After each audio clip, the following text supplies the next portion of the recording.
എറണാകുളത്തപ്പനും നീതിന്യായവും അമ്മേ, എല്ലാവരും ഏറ്റവും കൂടുതൽ വിശ്വസിക്കുന്നതാണ് എറണാകുളത്തപ്പൻ്റെ അടുത്ത് പോകാത്ത ആരും തന്നെ ഇല്ല. നമുക്ക് സാമ്പത്തികമായി പ്രശ്നങ്ങളെക്കാളും അപ്പുറം പലരും മാനസികമായിട്ട് ഫേസ് ചെയ്യുന്നത് ഒരു കേസ് വരുമ്പോഴാണ്. കേസ് വരുമ്പോൾ ഒരു നീതി കിട്ടുക എന്നുള്ള എല്ലാവരുടെയും ആവശ്യമാണ്. അപ്പോൾ ഏറ്റവും കൂടുതൽ അഭയം പ്രാപിക്കുന്ന എറണാകുളത്തപ്പൻ്റെ അടുത്താണ്, കിരാതമൂർത്തി. അപ്പോൾ ഒന്ന് പറയാമോ? പറയാമല്ലോ. നമസ്കാരം. നമസ്തേ. എറണാകുളത്തിൻ്റെ ഒരു ഭഗവാനാണ് എറണാകുളത്തപ്പൻ. അതെ, മഹാദേവനാണ്. അതെ, മഹാദേവൻ കടലിലേക്ക് നോക്കിയിരിക്കുന്നത്. അതെ, ഭയങ്കര പവർഫുള്ളായ ഭഗവാനാണ്. അതെ. ആ എറണാകുളത്തപ്പൻ്റെ ആ അടുത്ത് നമ്മൾ പോയി തൊഴുതാൽ നമുക്ക് നടക്കാത്ത കാര്യങ്ങളൊന്നും ഇല്ല. പിറകുവശത്തായിട്ട് പാർവ്വതീവിയുണ്ട്. ഏറ്റവും ഇമ്പോർട്ടൻ്റ് ആയിട്ടൊരു കിരാതമൂർത്തിയുണ്ട്. നമ്മുടെ പക്കപ്പിറന്നാൾ തോറും അവിടെ ശംഖാഭിഷേകം അല്ലെങ്കിൽ ധാര കഴിപ്പിക്കുകയാണെങ്കിൽ നമുക്ക് വന്ന് യാതൊരു സാമ്പത്തിക ബുദ്ധിമുട്ടായാലും ശാരീരിക ബുദ്ധിമുട്ടായി മാറിക്കിട്ടും. എറണാകുളത്തപ്പന് ഞാൻ കഴിച്ചിരുന്നു. എനിക്ക് അവിടുത്തെ തിരുമേനിയുടെ ഒരു വൈഫായിട്ട് പരിചയമുണ്ടായിരുന്നു, അമൃതയുള്ളപ്പോൾ. അപ്പോൾ അവരായിട്ട് ഞാൻ എപ്പോഴും കഴിക്കുമായിരുന്നു. വളരെ ഒരു പ്രശ്നമില്ല, നമുക്ക് അസുഖവും ജലദോഷം പോലും വരില്ല, അത്ര പവർഫുള്ളാണ്. ഇപ്പോൾ ആരുമില്ല. ഇപ്പോൾ നമുക്ക് തിരുമേനിമാരെ തിരുമേനിക്ക് അറിയാം, എന്നാലും അത്രത്തോളം കണക്ഷനില്ല, കോണ്ടാക്റ്റ് ഇല്ല. പക്ഷേ എറണാകുളത്തപ്പൻ്റെ അമ്പലത്തിൽ നമ്മൾ ധാരയ്ക്ക് കൊടുക്കുക, ഒരു ധാര കഴിക്കുക, നിസ്സാരം ഒരു ധാര കഴിച്ച് കിരാതമൂർത്തിക്കൊരു നെയ്വിളക്കും കത്തിച്ച് നമുക്ക് നടക്കാത്ത കാര്യങ്ങൾ. പിന്നെ ഗണപതിൻ്റെ അവിടെ ശക്തിമാനായ ഗണപതിയാണ്, ഗണപതിക്ക് കറുകമാല, ഇതൊക്കെ ചെയ്തു കഴിഞ്ഞാൽ നമുക്ക് നടക്കാത്ത കാര്യങ്ങളൊന്നുമില്ല. വിവാഹ തടസ്സം, വിവാഹത്തിലെ ബുദ്ധിമുട്ടുകളിൽ പിറകിൽ കണ്ണാടിയാണെങ്കിലും ആ പാർവതി ദേവിക്ക് ഭയങ്കര പവറാണ്. കുങ്കുമം ചാർത്തുകയും കുങ്കുമം അവിടെ അഭിഷേകം നടത്തുകയൊക്കെ ചെയ്താൽ വളരെ പവർഫുള്ളാണ് എറണാകുളത്തപ്പൻ. ഇന്ന് പ്രത്യേകിച്ച് പ്രദോഷമാണ്. ഞാൻ ആലുവക്കാരാണ്. ആലുവ മണപ്പുറത്തപ്പനും ഭയങ്കര ശക്തമാണ് കേട്ടോ, ഭയങ്കര പവർഫുള്ളാണ്. സ്വയംഭുവാണ് എറണാകുളത്തപ്പനും, സ്വയംഭുവാണ്. ഇതും സ്വയംഭുവാണ്. 108 ദുർഗാലയങ്ങൾ, 108 ശിവാലയങ്ങളിൽ പെട്ടതാണ് എറണാകുളത്തപ്പനും ആലുവ തേവരും. ആലുവ തേവർ, ഞങ്ങളുടെ തേവർക്കുള്ള ശക്തിയിലൊന്നും വേറൊന്നും കുറവൊന്നുമല്ല കേട്ടോ, ഭയങ്കര പവറാണ്.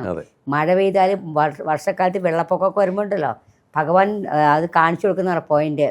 മാലയിടാൻ ഒരു ദിവസം പോലും പൂജ മുടക്കില്ല. വെള്ളപ്പൊക്കമായാലും ശരി പൂജ ചെയ്യും. ആ വെള്ളത്തിൽ കൂടി വഞ്ചി പോയി അവിടെ ഇടും. പക്ഷെ അറിയാൻ പറ്റും ഇന്ന സ്ഥലത്താണ് അവർക്ക് കാണിച്ചു കൊടുക്കും ഭഗവാൻ, അത്ര പവർഫുള്ളാണ്. അപ്പോൾ ആലുവക്കാരുടെ ഇതേപോലെയാണ് ആലുവ തേവർ. നമ്മൾ മൊത്തത്തിൽ എറണാകുളം ജില്ലയുടെ തേവരാണ് എറണാകുളത്തപ്പൻ. എറണാകുളത്തപ്പൻ്റെ അമ്പലത്തിൽ പോയി ഒരു മുടങ്ങാതെ നമ്മൾ തിങ്കളാഴ്ച തോറും പാർവതി ദേവിക്ക് സ്വയംവര പുഷ്പാഞ്ജലി കഴിച്ചാൽ, ഭഗവാന്റെ കൂടെ പാർവതി ഉണ്ടല്ലോ, കഴിച്ചു കഴിഞ്ഞാൽ വിവാഹം നടക്കാത്തൊക്കെ നടക്കും. തുമ്പപ്പൂ കൊണ്ട് കഴിച്ചാൽ പ്രത്യേകിച്ചും. ഇന്ന് പ്രദോഷം കൂടിയാണ്. പ്രദോഷം എന്ന് പറയുമ്പോൾ പ്രദോഷത്തിൻ്റെ പ്രാധാന്യം എന്താണെന്ന് പറയുമ്പോൾ, പ്രദോഷത്തിനാണ് എല്ലാ ദേവന്മാരും ഭൂമിയിലേക്ക് വരുന്നതാണ് സങ്കല്പം. മഹാദേവനും പാർവതിയും ദിവ്യ നൃത്തം ചെയ്യുന്നു. ആ സമയത്ത് എല്ലാ ദേവന്മാരും അത് കാണാനെത്തുന്നതാണ് പറയുന്നത്. അത്രത്തോളം മഹത്വമായ ഒരു ദിവസമാണ് ഈ പ്രദോഷവ്രതം. നമ്മൾ എടുക്കുകയാണെങ്കിൽ ദാരിദ്ര്യം ഉണ്ടാവില്ല. പ്രദോഷവ്രതം ആചരിച്ച് ദാരിദ്ര്യദഹന വിശ്വേശ്വരായ നൽകാറ് നാമമുണ്ട്, അതൊക്കെ ചൊല്ലുക. അപ്പോൾ നമുക്ക് സമ്പത്ത് കുമിഞ്ഞു കൂടുന്നതാണ് പ്രദോഷവ്രതം എടുത്താൽ. പ്രദോഷവ്രതത്തിൽ അത്രത്തോളം പ്രാധാന്യമുള്ള പ്രദോഷം. അതായത് ഏകാദശി, ദ്വാദശി കഴിഞ്ഞിട്ട് വരുന്ന ത്രയോദശി, ആ ദിവസമാണ് പ്രദോഷം വരിക. എറണാകുളത്തപ്പന് ഭയങ്കര വിശേഷ, പാവക്കുളത്തപ്പനും വിശേഷ. പാവക്കുളത്ത് മഹാദേവൻ വൈദ്യനാഥനാണ് അവിടുത്തെ, ഭയങ്കര പവർഫുള്ളാണ്. അതും ഭയങ്കര പവർഫുൾ. അവിടെ പാനകമൊക്കെ ഉണ്ടാവും പ്രദോഷത്തിനാണ്, ഭയങ്കര പവർഫുള്ളാണ്. പാനകങ്ങൾക്ക് എന്താ രുദ്രമൂർത്തികൾക്കുള്ളതാണ് പാനകം, നരസിംഹമൂർത്തിക്കൊക്കെ അത്രത്തോളം പവർഫുള്ളാണ്. വൈദ്യനാഥനാണ് അവിടുത്തെ മഹാദേവൻ. പാവക്കുളത്തപ്പന് 1001 കുടം ധാരയ്ക്ക് നേർന്ന ആ സുഖം മാറും. ഇത്രയും പവറാണ് ഭഗവാൻ. എന്ത് തീരാവ്യാധികളും കുറയും, അത്രയ്ക്കും പവറാണ് മഹാദേവനാണ് പാവക്കുളത്തപ്പൻ. അതുപോലെ എല്ലാ മഹാദേവന്മാരും നല്ല ശക്തിയുള്ളതാണ്, എല്ലായിടത്തും നല്ലതാണ്. പക്ഷെ പ്രത്യേകിച്ചും നമ്മളിപ്പോൾ നമുക്ക് അറിയുന്നവരല്ലേ പറയുള്ളൂ. അപ്പോൾ ഇതുപോലെ തന്നെയാണ് ആലുവത്തേവർ. ആലുവത്തേവർക്ക് പിതൃദോഷങ്ങളും ഒക്കെ വരികയാണെങ്കിൽ ആലുവത്തേവരുടെ അവിടെ പോയി പിതൃ നമസ്കാരം ചെയ്താൽ ആ ദോഷം തീരും. ഇപ്പോൾ നമ്മുടെ കാര്യങ്ങൾ നടക്കില്ല. അപ്പോൾ നോക്കുമ്പോൾ പിതൃദോഷമാണ്, പിതാവിൻ്റെ അല്ലെങ്കിൽ മാതാവിൻ്റെ ദോഷമാണ്. ഇപ്പോൾ വിദേശത്തുള്ളവർക്കൊന്നും ബലിയിടാൻ പറ്റില്ല. അപ്പോൾ അവർ പിതൃ നമസ്കാരം ചെയ്താൽ മതി, ആ ദോഷം തീരും. അത്രത്തോളം പ്രാധാന്യമാണ് മഹാദേവൻ. ഇനി അടുത്തൊരു മഹാദേവനുണ്ട്, ഏറ്റുമാനൂരപ്പൻ, ഉഗ്രമൂർത്തി. ശത്രുദോഷത്തിനൊക്കെ ഏറ്റവും നല്ലതാണ്, ഉഗ്രമൂർത്തിയാണ് ഏറ്റുമാനൂരപ്പൻ. ഏറ്റുമാനൂരപ്പന് കുടം എണ്ണ, ആ ഒരു കുടം എണ്ണയിൽ ചുമന്ന തിരിയൊക്കെ തരും. അതിട്ട് കത്തിച്ച് അത് ഒഴിച്ച് കഴിഞ്ഞാൽ നേർന്നു കഴിഞ്ഞാൽ നമുക്ക് പെട്ടെന്ന് രോഗങ്ങൾ മാറും. പിന്നെ അതുപോലെ ദാരിദ്ര്യ ബുദ്ധിമുട്ട്, സാമ്പത്തിക ബുദ്ധിമുട്ട്, കടബാധ്യതകൾ, അതുപോലെ നമുക്ക് ആൾക്കാർ മേടിച്ചോ തരാതെയൊക്കെ ഇരിക്കുകയാണെങ്കിൽ ഏറ്റുമാനൂരപ്പന് വെള്ള നിവേദ്യം നേരുക. ഈ നിവേദ്യം നമ്മൾ വാങ്ങിച്ച് കഴിക്കരുത്, അടിച്ചു കളിക്കാർക്ക് കൊടുക്കുക. ഇപ്പോൾ ആരും വാങ്ങിക്കില്ല. അപ്പോൾ ഒരു കൗണ്ടറുണ്ട്, അവിടെ ഏൽപ്പിച്ചാൽ മതി. വെള്ള നിവേദ്യം നേർന്നാൽ മതി. എല്ലാ സാമ്പത്തിക കടങ്ങളൊക്കെ നമുക്ക് തരാനുള്ള പൈസ കിട്ടാനുള്ള പൈസ കിട്ടും. ഭഗവാന് വെള്ള നിവേദ്യം. വൈക്കത്തപ്പന് എരിക്കിൻ്റെ ഇലയും കൂവളം കൂടി മാലയാർത്തി കഴിഞ്ഞാൽ സാമ്പത്തികം ഉണ്ടാവും.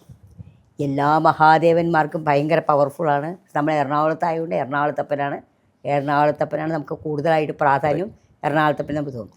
പിന്നെ പ്രദോഷത്തുനിന്നാൾ ശിവന് വൈകുന്നേരങ്ങളിൽ ശിവന് ധാര കഴിക്കാറില്ല, രാവിലെ കഴിക്കുള്ളൂ. അപ്പോൾ വൈകുന്നേരങ്ങളിൽ ധാര കഴിക്കുന്ന പ്രദോഷത്തിന് മാത്രമേ കഴിക്കുള്ളൂ.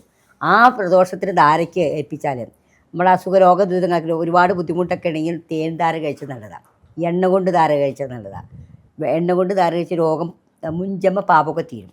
പിന്നെ ജലത്തിൻ്റെ ധാരകൾ എപ്പോഴും നടത്തിക്കുന്നത് നമ്മളെപ്പോഴും വൈകുന്നേരങ്ങളിൽ പ്രദോഷത്തിന് ധാര നടത്തിയാൽ വളരെയധികം ഐശ്വര്യമാണ്, വളരെ സമാധാനം ഉണ്ടാവും.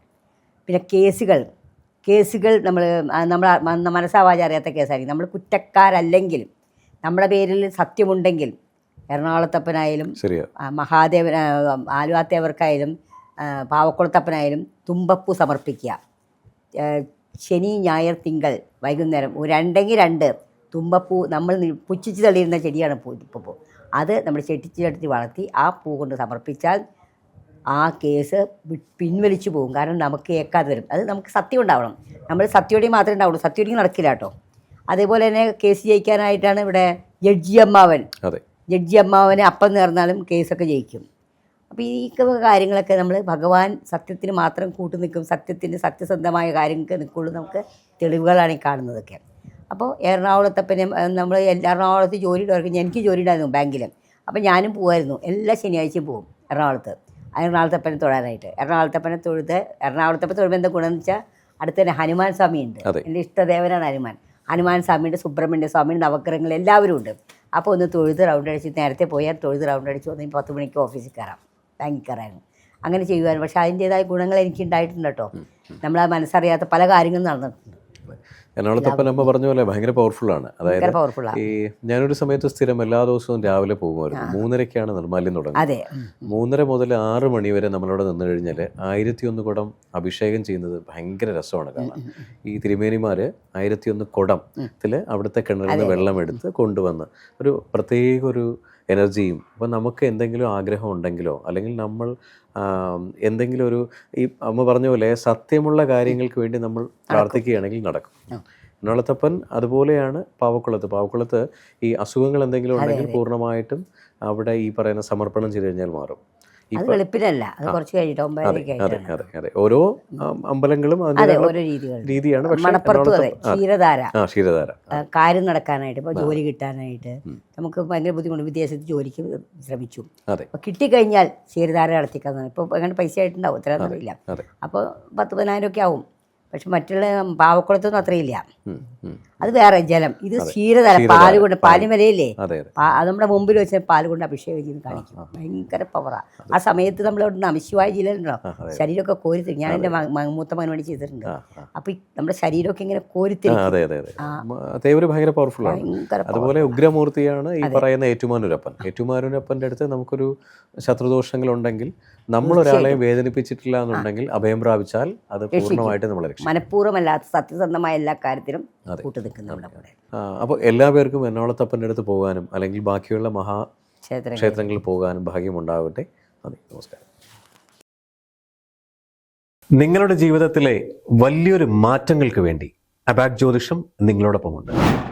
നിങ്ങളുടെ ജീവിതത്തിൽ വരുന്ന ഏത് തരം ജ്യോതിഷപരമായ, പൂജാപരമായ അല്ലെങ്കിൽ വാസ്തു സംബന്ധമായ എന്താവശ്യങ്ങൾക്കും അബാക് ജ്യോതിഷത്തിലെ കൺസൾട്ടൻറ്റുമായിട്ട് നിങ്ങൾക്ക് സംസാരിക്കാൻ ഈ താഴെ കാണുന്ന നമ്പറിൽ വിളിക്കാവുന്നതാണ്.